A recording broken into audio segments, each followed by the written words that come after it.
we sometimes do because we feel pressured or we want to please friends really get us in serious trouble. I don't even know what had come over me that day, but I made a little mistake that cost me my man. Worst part, I don't even know the main reason he suddenly lost attraction to me. Imagine being told in the face that he had lost attraction to me after one silly mistake.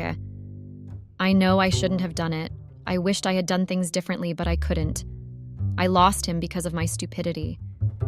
You know, sometimes trying to make people happy or seeking validation from other people, including your friends or family, may sometimes lead you in hot water, and you might lose yourself in the process, plus your happiness. Imagine losing someone who you had thought you would live your happily ever after and grow old together, suddenly loses interest in you. I know someone might have been through what I had gone through. Please let me know how you dealt with it without losing yourself in the process. So this is how my story goes. I, female 24, met my boyfriend Alex, male 28, at a festival that was happening in Times Square. Well, he saw me with my girls since I was going with them. He asked one of my friends, they had already known each other from high school, to join them as he was also going with his friends. When Polly, my friend, came to us and told us that her high school mate had asked us to join them where they were, we said, why not? The more the merrier, right? We went to join them and we had so much fun. As much as I was an outgoing person, but I was not bubbly like my friends were. I was kind of shy, especially when chilling with strangers. So Alex introduced the guys and himself and vice versa. I won't lie and say it was not epic because it was lit. I enjoyed chilling with Alex and his friends. They were funny and full of life. So after like a few hours, Alex asked to speak to me on the side because our friends were too loud. I had already seen the way he would steal a glance at me if he wanted to say something. Alex is a very handsome and charming guy. I had been looking at him throughout the whole festival up until he asked me on the side. My heart was beating so fast because I didn't know why he wanted to speak to me on the side and what he wanted to talk about. As charming as he was, Alex looked like those guys who would date a girl just for intimacy and dump them after he is teary of you or had found someone else better. I agreed to speak to him. Well, more like him speaking to me because he was the one who asked me on the side. He started by complimenting me and telling me that he would like to see me again after the festival and it would be just the two of us. Yes, he was charming and all that, but I didn't trust him. I couldn't trust him. I mean, I had just met him in like 2 seconds, and already he wanted to take me on a date. That was a very bad move for him. I opted to give him my number. I couldn't go out with him the day after I had seen him once. What if he was a serial killer, so it was a better option for me to start getting to know him over the phone and to see what kind of a person he was before meeting up with him alone?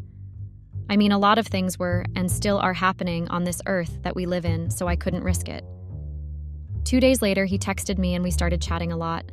I found out that he was actually a very good and humble guy.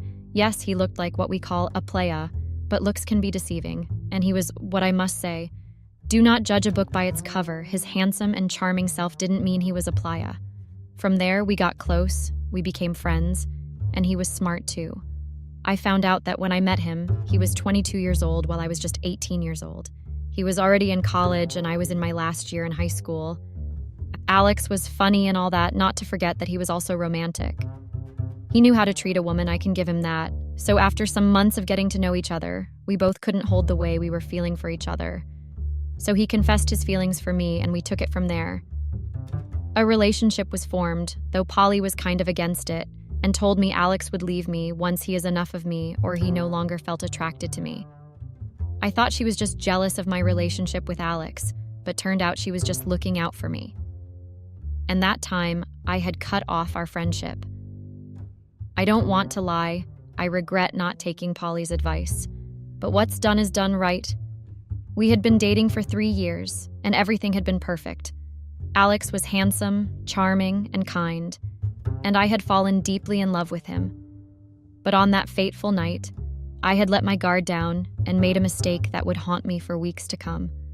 So my friends and I had planned a girls' getaway trip. We just wanted to have fun and be away from home for the weekend.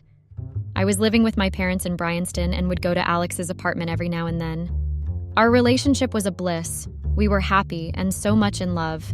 I don't really know the real reason why he suddenly got unattracted to me, because I knew that my small mistake that I had made was not going to make him lose interest in me all of a sudden.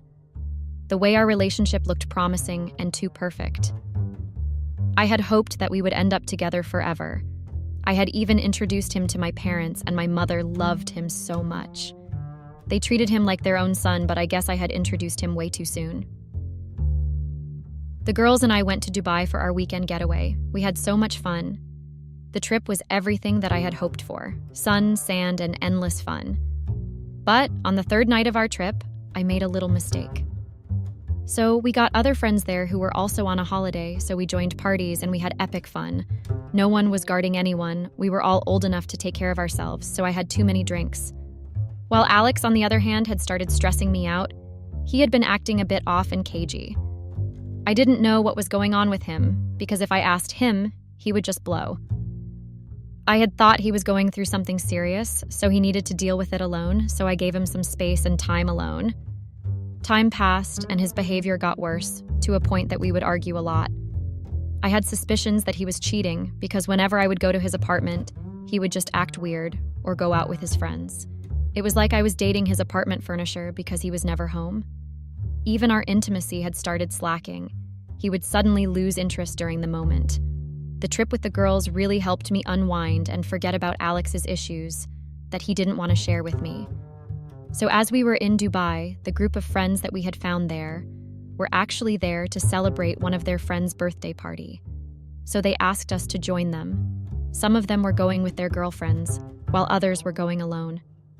I missed Alex so much, but I couldn't let him and his issues ruin my weekend getaway.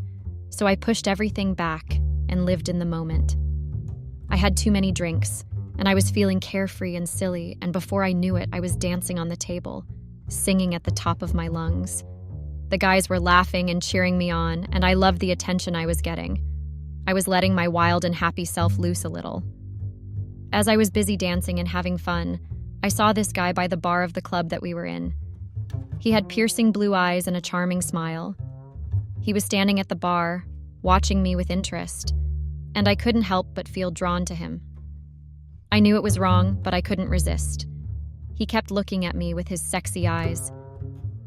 I decided to stop dancing and catch my breath, so I went to the bar to get water because I was too sloshed. He came over to the side where I was getting my cold water, and he introduced himself as Michael. He was even more charming when you looked at him closer. I didn't believe him because I knew myself that when it came to dancing, I had 2 left feet.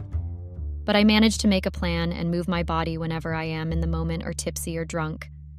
I don't remember much of what we talked about, but I do remember feeling alive and carefree for the first time in months. It was exhilarating, and I couldn't help but wonder what it would be like to be with Alex. But as soon as the thought crossed my mind, I felt a pang of guilt. I knew I was with Alex and I loved him. It was just that he was going through some things. I don't remember much of what went down. The next morning, I woke up full of regrets, a hangover and a sense of dread. I knew I had made a mistake, and I couldn't bear the thought of telling Alex what had happened. I knew that I had betrayed Alex's trust, and I was terrified of how he would react if he was to find out. I tried to push the thought out of my mind and enjoy the rest of the trip, but I just couldn't shake off the feeling of guilt and shame.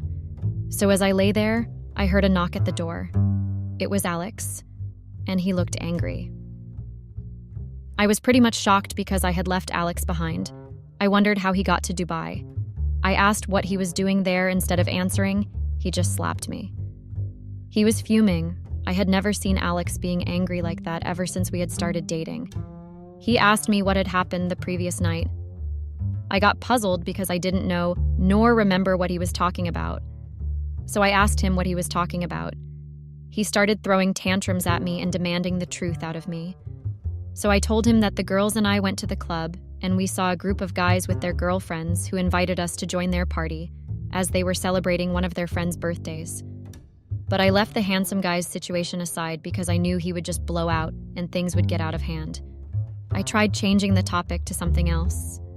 I asked why he came all the way from New York to Dubai, and who told him that we were at the guest house. I started interrogating him because it showed that someone had told him where we were and what had gone down the previous night. So I needed to know who the snitch was because I knew that it was one of the girls. There was no way someone from the group we were chilling with would have had time to make live videos and post them on social media with our location. It didn't make any sense. Alex asked me to tell him the real truth, or he would find it out himself, and I shouldn't even try to change the topic. I knew there and then that I had to come clean, even if it would ruin a lot of things, but I had to. He took out his phone and showed me a video of me dancing on the club's table. It was so embarrassing to watch myself dancing like a loose girl. I knew I had been caught, and I couldn't deny it. I took a deep breath and told him everything, from the moment we went to the club to when I saw the stranger and to the moment I woke up on that morning. Alex listened to me, his face growing more and angrier with each passing word. When I finished, he stood up and paced the room, his hands shaking with rage. He asked me questions I didn't even know how to answer because surely, if I were to answer them, he would get more furious and maybe do something he would regret someday. I know that Alex had anger and trust issues which were caused by his parents, but I had thought he had changed since he had gone to therapy, but you would never know with people who knew how to pretend as if everything was well. He asked why I did what I did to him, and that he thought him and I had something special going on, but he didn't think he would be able to trust me again, after what I had done. Those words pierced through my heart. I didn't have any comeback or response because my heart was really broken by his words. I knew that I had messed up big time, and there was no chance that our relationship would have survived that situation. The chances were like 0.1% to nothing, and there was nothing I would have done. I knew I had hurt and disappointed him, and I felt a deep sense of remorse. I begged him to forgive me and promised to never do anything like that again. But even as I said the words, I knew they were hollow. I had made a mistake, and there was no taking it back. I hated the person who took the video of me dancing over the club's table, and I knew that I had to find out who it was, because with their forward tendencies, they had destroyed my relationship with Alex. I also had to find the person who told him the guest house we had booked in. I thought I had friends who would have my back no matter what, but I had snakes, and I realized that very late. Over the next few weeks, Alex distanced himself from me. He stopped answering my calls and texts, and I knew he was punishing me for my mistake. I tried to reach out to him, but he wouldn't have it. During those weeks, I had found out who had sent the guest house's location and a video of me dancing over the table to Alex. Well, one of the girls that I had thought were friends had sent it to Polly, my ex-friend. And Polly, because she was the one who had Alex's numbers, she had forwarded it to him just to spite me. I just couldn't believe it. I thought the girls had my back, but clearly they didn't. Instead, they were backstabbers.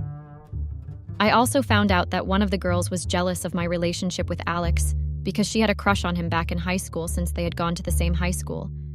But Alex never paid attention to her. And she was not Polly's friend at that time, so her jealousy and envy made her think of destroying my relationship with Alex just because of a crazy love crush. After weeks of begging and trying to reach out to Alex, he finally called me back. I was happy and hopeful, thinking that he was finally getting back to himself and he had forgiven me. You know, I had that hope that says, relax, since he had reached out to you, it meant something good, not knowing that my hope and faith was deceiving me. I had hoped for nothing because he asked to meet up with me, well, more like he invited me to his apartment, not knowing that he wanted to drop a very huge and destroying bomb. So I went there with confidence. I even shaved my nana and bought new lingerie, thinking it was going to be a meeting to kiss and make up everything.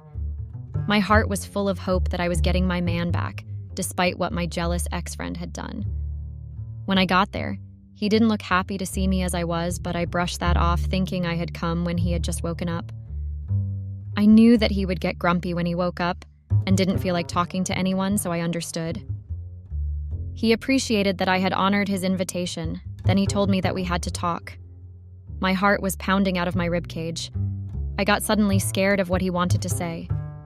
He didn't even beat around the bush. He just told me straight to my face that he had lost attraction to me ever since he received the video of me dancing on top of the table in the club, and the thing that I had told him about the guy that I saw at the club. He said a lot of heartbreaking words. I tried apologizing and begging him to give me another chance to right my wrongs. But he just bluntly told me that he couldn't, and he wouldn't be with a person who didn't respect herself. I admit I did wrong and went all nasty with the guy I saw at the club, but we didn't even go far or made out. The only thing I did with him was kissing him and touching him here and there, nothing more. And as for dancing on top of the table, I was just letting loose and having fun, but all that cost me my man. One stupid night and one stupid mistake that I made when I was sloshed took away my love from me. How can one silly night take away my 3 years relationship? I wished I didn't go to that girl's weekend getaway, but I wanted to rewind because Alex was also distant and didn't want to speak with me sometimes. I was stressed about him to the point that I drank all my sorrows away. I wanted to forget about the way he was treating me even though I was his girlfriend. As much as I was wrong, I blamed him for everything that I had done, because if he was not stressing me out, I wouldn't have made the mistake that I did. After he said everything that he wanted to say, I went back home with a very heavy, broken heart. I was so devastated. I had never felt so low in my life. I felt like I had disappointed myself and ruined my own life. I had always been the perfect girlfriend, always putting my boyfriend's needs before my own. And I couldn't understand why he would just throw me away like that, like I had never meant anything to him, or our relationship never meant anything to him. I felt like I had lost a part of myself, like I was missing a limb. How can one mistake ruin my chance to love like this? I couldn't believe that the person I had loved so much had just dumped me like a used teabag. I was in real denial. I couldn't get myself to accept that I had lost Alex. So after a few days, I tried to reach out to my ex-boyfriend to try to understand what had happened and why he had broken up with me, but he just ignored me. He had blocked me on all social media and wouldn't answer my calls or texts. It was like he had disappeared from my life completely, and that shattered me to the core. A few weeks passed, and I was left alone to pick up the pieces of my shattered heart. I spent days in bed, unable to eat or sleep, just staring at the ceiling and wondering what I had done wrong. I felt like I was drowning in my own tears, like I was suffocating under the weight of my own grief. My parents were worried about me because they were taking turns on checking if I was still okay. It was just too much to bear. I couldn't even face my own parents. I felt like the shame of a mistake I had made was written on my forehead, and the whole world was seeing what I had done. I was slowly sinking into depression. I had no friends, no boyfriend. I was just me. I had cut all of the friends I had because I couldn't trust them anymore. I didn't know who to and not to trust anymore because they had shown me that they were not real friends, that one could rely on, but they were poisonous snakes that would bite you and leave you with a very huge scar and a deadly poison in your system that would eat all your body cells and destroys them bit by bit until you were left with nothing, then you would die. Those were the friends I had. 2 weeks of feeling sorry for myself and closing myself in my bedroom, I then decided to wake up and stop having a pity party for myself because it was not going to unbreak my heart, nor bring back Alex, or undo the mistake that I made. So I began to realize that I needed to get up and move on. I couldn't change the past, but I could control my future.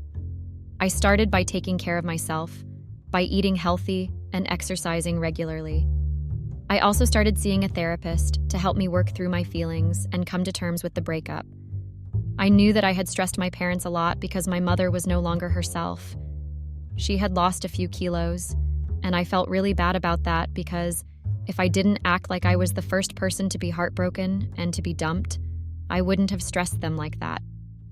Which was also the reason why I had taken the decision to go on a healing journey. Not for myself only, but also my parents.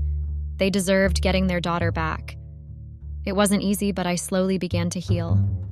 I started to focus on my own needs and desires rather than constantly trying to please my ex-boyfriend.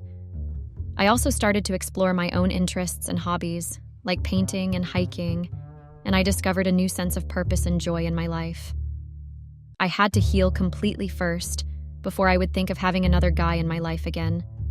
I had to learn a few techniques of controlling temptations and alcohol before I started dating again. Even though it was not going to be like the relationship I had with Alex, I had to move on. The relationship I had with Alex, I used to call it something special and rare because of how we used to be and how we loved each other, but then I blew all that. As the months passed, I began to feel like myself again. I still had moments of sadness and regret, but they were fewer and farther between. I had learned to let go of the past and embrace the present, and I was starting to see a bright future ahead of me. My parents were happy with my improvement, so I decided to start a small business that would help me not to be cooped up in the house the whole day. Since I had qualifications in interior designing, I decided to venture into that business. It was not easy starting it from the start, but I did, with the support I got from my parents. So, as I was still on my healing journey, I started to notice other men looking at me with interest. I had always been confident and outgoing, but now I felt like a shadow of my former self. I was hesitant to date again, fearing that I would only end up hurting someone else. I didn't trust myself fully to be committed to someone else. My heart was still on Alex, but I knew that I had to move on and find love again. So months later, I met a man named Jonathan. He was kind, funny, and handsome, and he seemed to see something in me that no one else had seen in a long time. We started dating, and I found myself falling for him. Jonathan was different from Alex, He wasn't perfect, but he was real. He had flaws and imperfections just like everyone else. And as I got to know him, I realized that I didn't need someone who was perfect. I just needed someone who was real. Someone who would love me for me even with my flaws and imperfections. As the months passed, my relationship with Jonathan grew stronger. We laughed together, cried together, and supported each other through thick and thin. I realized that I had found love again, and that it was possible to move on from my past and find happiness. I had even introduced Jonathan to my parents. Well, my parents were very welcoming and warm-hearted, but my father somehow became overprotective of me ever since I had gone through that depressing stage, which resulted in me almost losing myself and my life. When they say your past always finds a way to catch up on you, or your karma always finds a way to knock on your doorstep? What happened to me during my happy moment was the meaning of those phrases. When you had thought all is well, you had healed, moved on, and finally found true love and happiness, there will always be trials and tribulations that would want to get in the way of your happiness. A year later, after I had even forgotten what had happened in the past, I was happy. My life had finally fallen into place. Thinking I had finally found my happy ending and my business was going well. Jonathan had proposed after a year of us dating. Well, he had tried proposing after a few months on our relationship, but I turned him down, which had led to a very huge argument. Thinking I was stringing him along and I was stuck on my ex-boyfriend, which was kinda true, because I hadn't fully recovered from the breakup, and I still needed more time to learn more about him and learn to love him fully without looking for Alex in him. He didn't talk to me for days until he came back to his senses and allowed me to explain why I had turned down his engagement proposal. Since then, I knew that Jonathan loved me, despite everything and anything. He saw me for me. But then, there are always cockroaches who always try by all means to destroy a good thing. So months after Jonathan had proposed for the second time, someone had decided to just wake up and want to ruin my life. Jonathan showed a video of me dancing on the club's table during the trip that I had taken with my ex-girlfriends. And unbelievably, that person also posted a picture of getting all kinky and naughty with the stranger that I had met in Dubai. My past mistakes were catching up on me really bad. I didn't know what to do. I was truly shocked and surprised by the sudden humiliation that person had done. Jonathan got angry at me for hiding such an incrementing history. He also dumped me and called me a snake because I didn't tell him the whole truth about my past while he had poured everything on me about him and his past.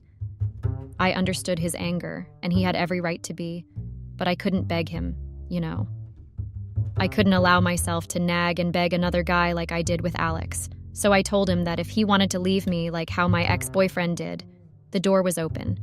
The only door that was closed was the door of begging and nagging. So, as much as I somehow wished he had done things differently and didn't leave, but I couldn't, and I didn't stop him from leaving. He told me that he couldn't be with a woman who didn't respect herself, and if he was to stay and try to make things out with me, it was not going to be the same because he would look at me and see the video and a picture of me in Dubai. I knew there and then that all the love, realness, and care was actually fake. I mean, if you love a person, you accept them with their burden and past rights. So why couldn't and why wouldn't he do that? My clients retrenched their contract with me after they had seen the video and a picture. It was another tragic and hardest moment of my life, but I couldn't allow myself to go back to where I was. So I worked very hard to prove that my past mistakes don't define me, my present, and my future. I had already moved out of my parents' house to get my own place since the interior designing business was doing well and making profits. I had learned to forgive myself and move on from things that were hurting me the hard way. So with the money I had on my accounts, I hired a private investigator to investigate who had posted the video and a picture and find out why they would stoop so low to destroy my life. My parents and my business mentor were truly amazing to me. The support they had given me was beyond measure. I would really appreciate them even if I were to take my last breath. So a week later, a private investigator got back to me with the feedback information, and I couldn't believe the person who had posted my picture and a video. Well, it was actually 2 people who did that. For what reason, I also don't know till today. I found out that Alex, my ex-boyfriend, was the one who had leaked the video and wrote the nasty caption about me. Well, I should have known that the video had Alex written all over it. I don't even know how I missed his writing or typing style. He had called me all sorts of names and told the whole world that I had played with his heart and broke it. He even wrote that he had seen a future with me, but my loose self had ruined everything. What caught my eyes more and shut me was the part where he had written about how much of a disgrace in women's species, and he wished me nothing but full of pain and suffering, just like how he had suffered when he found out about my video. That really did a number on me, and people were bashing me, agreeing with what Alex had written. On the other hand, the person who had posted the picture of me getting naughty with the handsome guy from the club was actually my ex-friend, the one who had a crush on Alex. I didn't understand what her problem with me was because she had destroyed me and my relationship once, so why would she want to do the same thing all over again? And the worst part, I had broken up with Alex. Meaning that she had a chance to be with him like she had wished to? My father always told me to stop living to please people and looking for validation in other people, because at the end of the day, when I die, I would die alone, just like how I was born. So giving my attention to what people were saying about me meant I was giving them power over me to destroy me. And if I react to everything they say or post about me, it would mean that I was giving them a platform to keep on hurting me, and they would always win. What my father said to me really helped me think more about my life and that I shouldn't live my life to please people, because a human being never gets satisfied. So if I gave them the platform that they were seeking for in my life, they would continue striking and keep bringing my past to destroy me. As angry and humiliated as I was, I continued running my business. Yes, I had lost clients, but I didn't lose myself this time around. And I vowed to myself to make sure that I elevate instead of going down. They can say whatever they want to say or post whatever they wish to post about me, but I was not going to allow them to take me down. Jonathan had tried to reach out to me after a whole month and asked to meet up with me so we could talk about us and our relationship. I allowed him to come to my house and he started apologizing about the way he reacted and that stupid and lousy excuse. I told him that I was forgiving him, but when it came to our relationship, I didn't think it was going to work out because he had shown me his true colors. He had proved himself to be an unreliable person and that he would always run away whenever things go south, or he finds something about me and my past mistakes, so I was fine alone. Ever since then, I didn't even try to get into any relationships. It had only been me and my parents. And I had been so much at peace and happy. Alex came to see me at my workplace to apologize, but I gave him the same answer that I had given Jonathan. I am now living my life for myself and I am truly happy without any man. My small mistake taught me to look deeper in people before letting them in my life and use the love word. As much as I had done wrong by Alex, do you guys think I took the right decision not to fight for him? Or do you think it was a good idea to let go of Jonathan? Please give me some tips and advice on how I should have dealt with the issues. You can never fool a person once and think you can fool them the second time. Yes, I was a fool once, but that made me realize some things and I became wiser. My wife made me the biggest fool in the world, and she made sure that she almost ruined my life, because hers was already ruined. I mean, how can you cheat and get a disease? And when you get that disease, you infect someone else that you claim to love. I just don't understand this thing called love. Sometimes I feel like it's a scam to make people believe that there is something called love, even though there isn't. If there is someone who once went through what I had gone through, please let me know how you dealt with it. Allow me to let you know what happened. So my wife Amina, female 34, and I, male 35, met at a friend's party. One of my friends was celebrating their 30th birthday during summer holidays. At that time, I was going under a lot of stress because my mother was sick and things were not looking good with her condition. So Mike's friend, male 35, party was going or was supposed to be a good distraction for me. And it really helped me get destroyed, so there was this lady who was introduced as Amina, and she was a friend of Mike's wife. She looked lonely also. I'm saying that because I had seen that she was not concentrating a lot on whatever the other ladies were engaging in. She looked deep in her thoughts, or rather disturbed.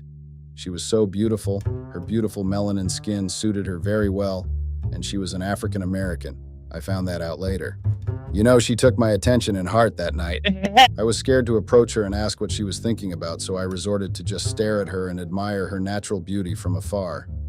Her beauty was hypnotizing, not knowing that I was charmed and taken by my almost early grave. But we would never know until it is said and done, right? I was hesitant to approach her, so I just decided to continue admiring her from afar.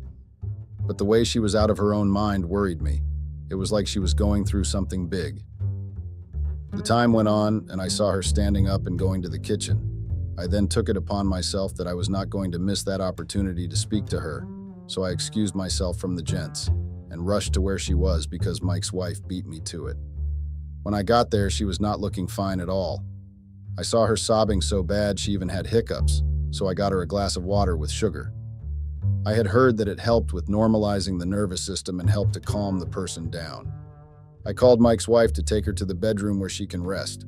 I was really worried about her and wondered what had happened to her to break down like that to a stranger. The party ended later and I went home. My mind took me back to my own miserable life. I thought of my mother's health condition and everything that was not going well in my life until I found myself thinking about Amina and her beauty. She had really taken my fragile but cold heart. I saw that her soul was crying for help. She needed a knight in shining armor, and I was already willing to be one to her. The next morning, I drove to Mike's house and made an excuse that I wanted to check on him and how they were after the previous night. Mike laughed at me and told me that the lady was fine, and she had gone back to her apartment. That was how I got that she was living in the apartment, and I had thought that whatever she was going through was either a family or boyfriend's problem. But I didn't ask anything further, so I went straight to the hospital to check on my mother. Amina was on my mind throughout the whole journey to the hospital. The way she was on my mind, I even told my mother to pull through because I had found her a daughter-in-law who would take care of her. I really don't know why I said that because I never even shared one word with the lady. Mind you, I didn't even know where she was staying, but my heart was beating drums whenever I was thinking of her. Was I already in love? I mean, her beauty has already taken me away, so maybe I would say it was love at first sight.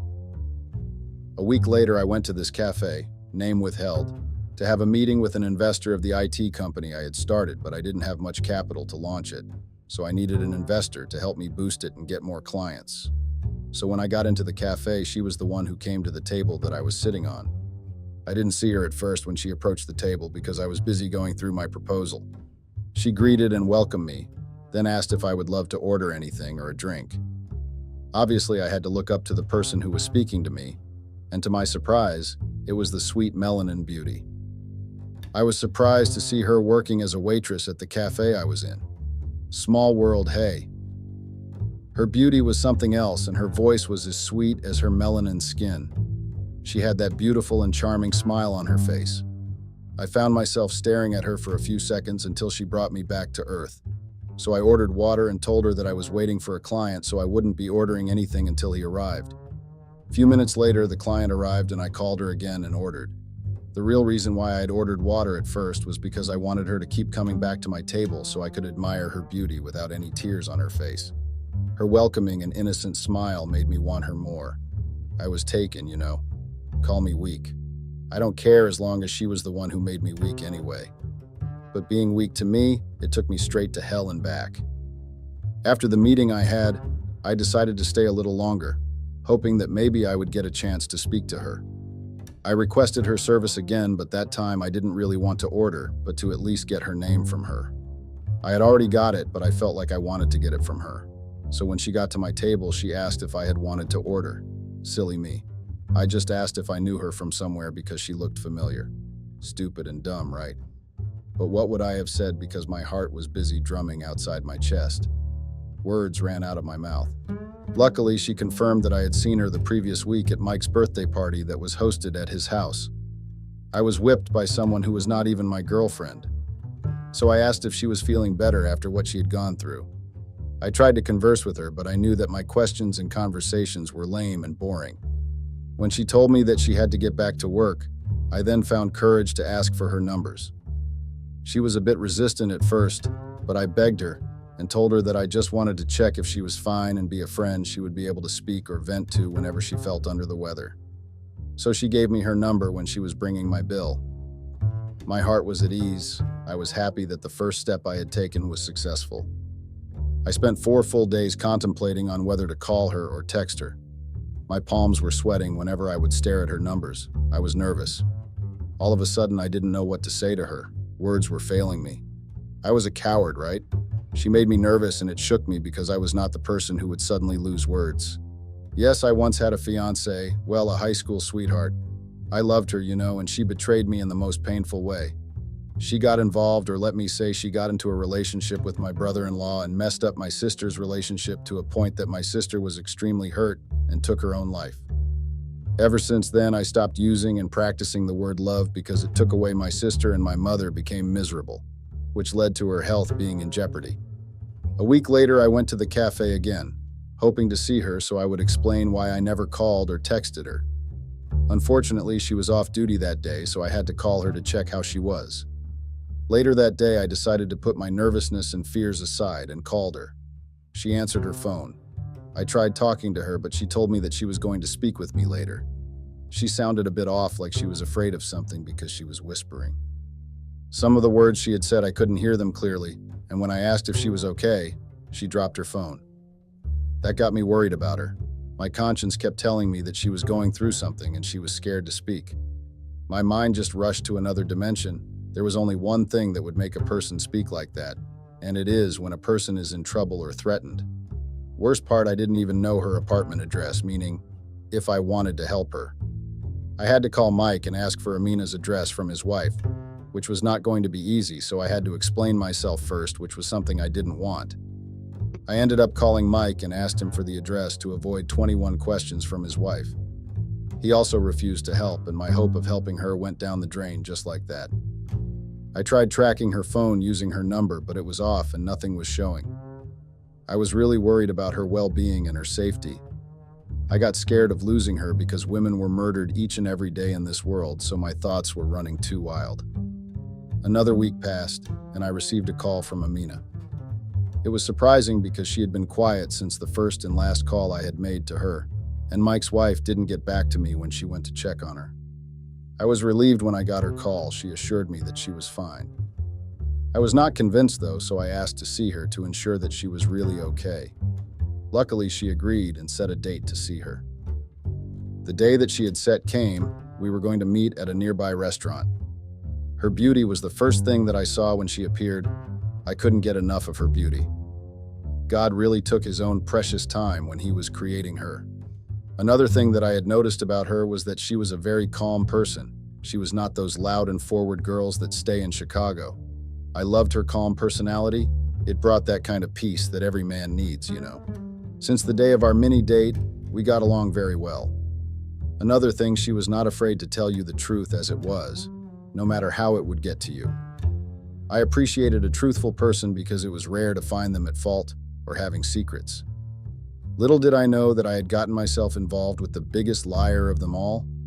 She was what we call a dangerous, conniving snake that hides itself under a sheep's skin. If I knew better, I would run for my life before everything even took place. I was happy that she had loosened up and allowed me to be there for her in every way. Even though we were not in a relationship, but everything has a start, right? So I was willing to take everything slow and follow her pace. I didn't want to pressure her, even though the feelings that I had were getting stronger every time we spent together or talked on the phone. She didn't tell me what had occurred when I first called her. She just told me that she was going through girl stuff and dismissed it just like that. I didn't want to look so prying, so I also changed the topic and we talked about something else. Time passed and our friendship was getting closer each day. She had loosened enough to let me in on what was going on in her life. She once told me that she had an abusive partner, so the time I had called, he was with her, so she was not comfortable to speak to the phone because her fiancé was going to ask who she was speaking to. And if he found out that she was speaking to a man, he was going to flip and beat her up. When she told me that, I got angry because she should have at least made signals so I would hear that she was in danger, or she should have just sent me a text saying she needed help, but she didn't. Instead, she stayed there and waited for her abusive animal to decide what to do with her. What surprised me was the fact that I found out she was still with him, which was why she didn't want us to be in a relationship. I don't understand women sometimes. Would you rather stay in a relationship where you are turned into a punching bag and not accept the person who was willing to show you real love? When I asked why she was not leaving the guy, she told me that she loved him, and they had been through a lot together, so she couldn't just break things off with him. I knew that. That was just an excuse. And it was a very lame excuse, if you ask me, because I had lived with an abusive person. My late father was abusive towards my mother. When my mother tried to break things off with him, my father got livid and told her that they were never going to break up, and they were bound to be together until they die. Luckily, and by God's grace, a week later we were told that my father was involved in a fight. He was drunk, so he started a fight with the wrong crowd, and he got stabbed.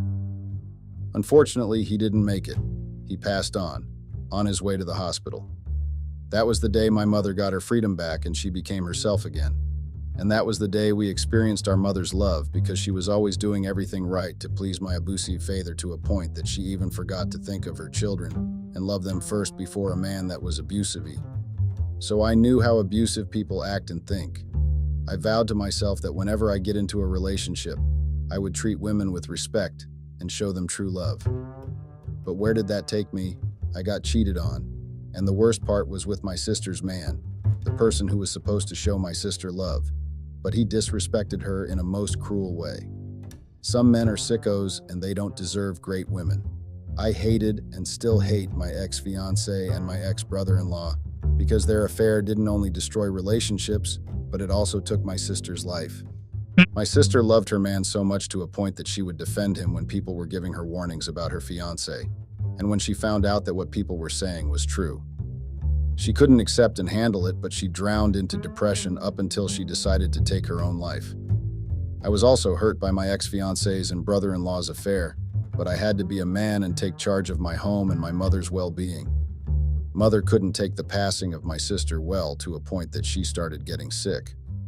I explained all my experiences with Amina. I knew that she was not going to leave her fiancé because her life was threatened, but I did it to think about it and make the right decision. To God be the glory, she actually listened to me and dumped her fiancé, even though it was not easy, but what she did made me proud of her. Not because I wanted to get into a relationship with her, but because she was able to put herself first before a man. So she went to the police department and filed for a restraining order against the guy. 9 months later, our friendship was going strong. She was also living her life freely. She no longer feared that her ex-fiancé would appear everywhere she was going. She no longer had fear of the unknown. And another thing, she unleashed her true self. Yes, she was still a calm and peaceful person, but she enjoyed her life on the outside. She loved going out on adventures, exploring historical attractions. I also learned that she loved history. She was a very curious person and would always ask the history of everything she came across. She told me that she had a dream of being a historian or a time traveler because she was so in love with anything that had to do with history. So I offered to take her to college so she can get more knowledge in history and achieve her dream to become a historian. The only thing I wanted her to experience was pure and genuine love. I wanted her to be free and not think that every man wants to control her like how her fiancé did. She was somehow reluctant to take my offer, but I assured her that she had nothing to lose, and she should let go of what her ex had done. As much as it was not going to be easy, she had to beg herself to be better and move on. I just couldn't believe how Mike and his wife would not help Amina when they knew that she was being abused. I was really disappointed at Mike for real. I had thought he was a man, but clearly he was not. So I broke off our friendship. I couldn't continue being friends with someone who vouched and tolerated women abuse. That was not the kind of friendship I wanted to be in. Anyway, a year ended with me and Amina being friends. She had accepted my offer, and I was happy that she had taken the right decision. So the following year, she got enrolled in college, and I was paying, obviously. As long as she was chasing her dream, I was happy. A few months passed, the love relationship was formed, and one thing I remember is that it was her birthday, so I had made a surprise dinner for her. Well, she had moved in with me the day she was a free girl. Her and my mother got along very well. Mother would say that she reminded her of Stacy, my sister.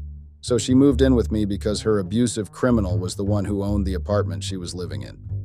That time she had a class in college, so she was not home, which gave me enough time to prepare for her surprise birthday dinner. It was going to be just the three of us, which was my mother, her, and I. Mother would always ask why I was not in a relationship with Amina because she loved her for me. I then decided that on that day I was going to confess my feelings for her. So when she came back later, we had a very nice, intimate dinner, and Mother excused herself, which gave me a chance to tell her how I felt. My palms were sweating. I kept rubbing them, praying that she would not reject my proposal. So I managed to put on my big boy shoes and brave face, then I told her how I felt. She went mute for a moment. Mind you, that time my knees were shaking. My mind was regretting my actions, while my heart was relieved that I had taken out one thing that was weighing on me for the whole year. So when she came back to her senses, she told me that she was not expecting my confession, so I took her by surprise. I already knew that, but I needed just one answer, and that answer was if she was agreeing to be my girlfriend or not. One thing about me that people do not know is that I am a very impatient man when I have to, and what Amina was doing was adding to my impatience. So I decided to give her time to think things through, even though my heart needed an immediate answer, but I couldn't rush her. You know. The following day, when I was preparing for work, she came to me and told me that she was accepting my proposal. Mind you, my mind had already thought and accepted that she had rejected me. She also confessed that she felt the same way as I was, and it had been a while since she felt the way she felt, but she couldn't tell me because she thought maybe I was taking her as her sister since she had moved in with me and my mother. From then, our relationship was formed and my heart was at ease. I respected my consciousness because it kept telling me that as much as I loved the girl, I should not put all my nails to it and leave a space for disappointment because we would never know how tomorrow may be and what it may bring. But I didn't listen to it and went ahead with giving all my heart and soul to the relationship only for it to almost ruin me. I had no doubts about confessing my love to her. I was free, you know. I became free and forgot to leave the space for disappointments. You know, when a relationship is still at the beginning phase, some call it a honeymoon phase, it is hard to take any advice or listen to your consciousness because you would be head over heels in the new formed relationship and nothing else mattered. Not knowing that I was actually digging my own shallow grave. A year into our relationship, I decided to take things on another level. I mean, I loved this lady. She brought the best out of me, and she became my best friend and my pillar. Well, I won't say she was my strength because my mother was there for that. I was ready to build my life with her and to make an honest person out of her. I wanted her to grow my family name, you know, and bear me children that would continue with the empire I had started building. My IT company was going well. Everything was running and going smoothly. I was pretty proud of myself and the achievement I had made. I even managed to take my mother out of Chicago, and we moved to North Carolina to have a fresh start and live in a peaceful neighborhood. We were a happy family of 3 people. Well, I do not know any relatives or extended family because my mother never mentions them when she talks, or even when I ask. She would always dismiss the topic and move on to another one. We tried getting it out of her, but she was not giving in, so we also gave up because it was clear that she wanted nothing to do with them. We had to respect her decisions. Surely something big had happened between her and her family, so maybe if we pushed hard, she would have ended up getting angry, and that is not what I wanted, to see my mother angry or sad. I always want to see her happy, peaceful, and smiling.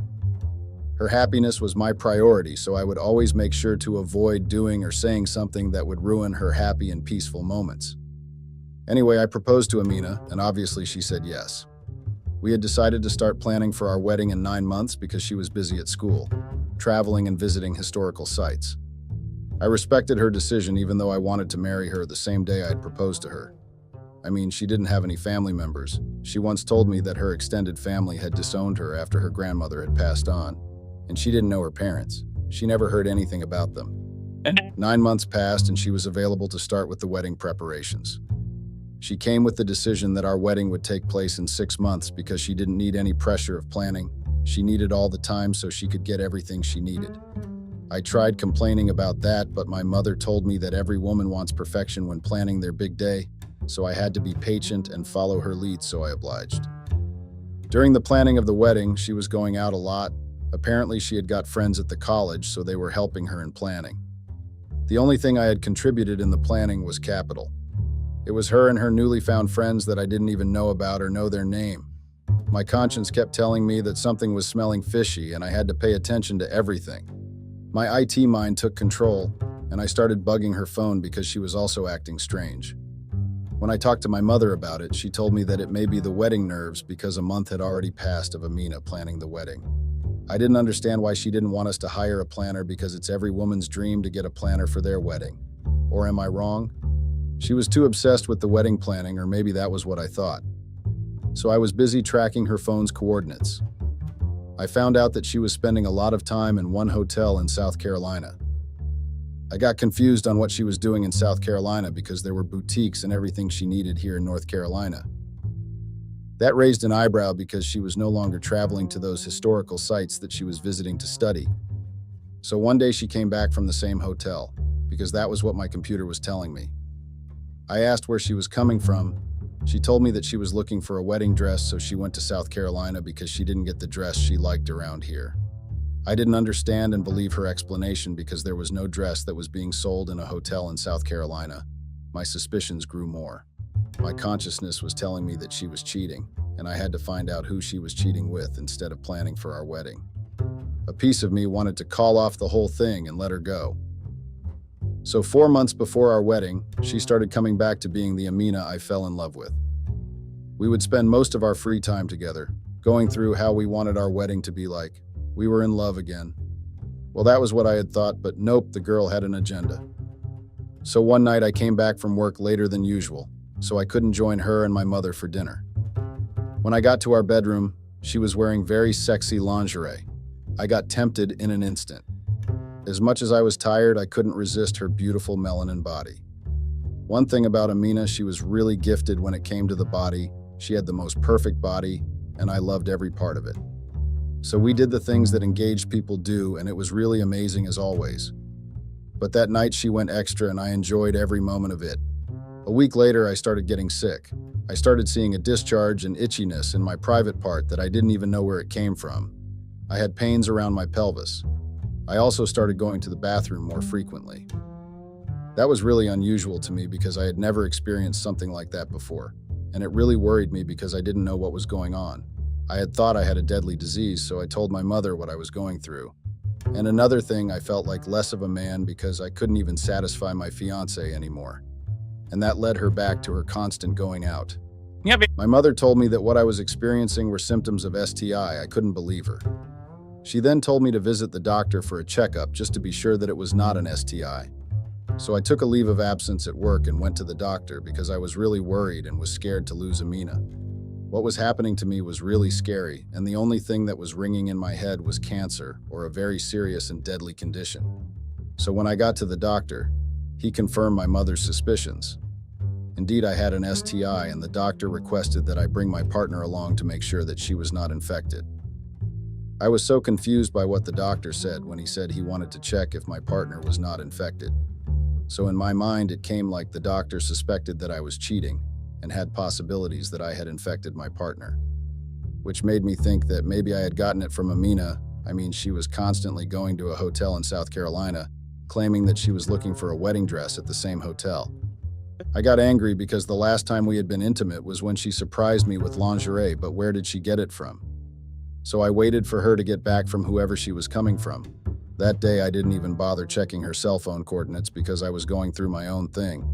My mother kept telling me to calm down and talk to Amina in a calm manner, but I was too livid for any normal conversation. So when she came back, I asked her to go with me to the doctor. She started by throwing tantrums when I suggested that and asked if I didn't trust her. Her outburst confused me and made me angrier because it showed that she knew something. So I asked her politely about her whereabouts and told her not to think of lying to me. Then she told me the most shocking thing ever. She revealed that she had gotten back with her abusive ex-fiancé, and she had been spending most of her time in a hotel in South Carolina with him. She started apologizing about that and told me that she was scared to tell me that she had an STI, so she slept with me that day because she wanted to put a blame on me and make me look like I was the cheater. I couldn't believe my ears. I had thought maybe I had heard wrong, but no, the bitch had the nerve to tell me that. I couldn't control myself. I found myself straggling her on our bed until my mother burst into our bedroom and begged me to stop. I saw the trauma on my mother's face and Amina's since they were survivors of abusive relationships. Well, Amina had gone back to her abuser, so I won't count her. She was the dumbest woman I had ever met. So I decided to just leave the house and went to the hotel and hacked their CCTV system to check the room that Amina was spending time in with her criminal and to see what was happening. When I got it, I watched the videos of them getting all kinky on each other. My blood boiled, so I created fake accounts on social media and posted the videos online. I was hurt, angry, disappointed, and impetuous. I wanted to destroy her life just like how she did with mine. She was selfish to infect me with her infection, and she thought I was not going to find out. The videos started trending and I broke things off with her. My mother was really hurt because she had taken her as a daughter, but she disappointed her. I told her to leave, and I was glad that she was earning her own money, so there was nothing that was going to connect me with her anymore. I hated her, and I still do. What she did was the most cruel thing a person could do to another person. She kept apologizing, but I was not going to forgive her. I got help and treated the infection. Luckily, it had not spread or got serious, so I followed all the doctor's instructions and vowed to myself that I would never get involved with a woman. Not after what I had been through. After the videos trended, I heard that the criminal abuser was actually a wanted suspect, so somehow the videos I linked helped the police department to catch him. It was difficult having to end things with the person I loved and shared my all with, but I had to think of myself first, and I couldn't leave my mother alone. I am too young to die. Guys, do you think I handled things better or I was a bit harsh for putting my ex-fiancé's dirty laundry for the world to see? Please advise me.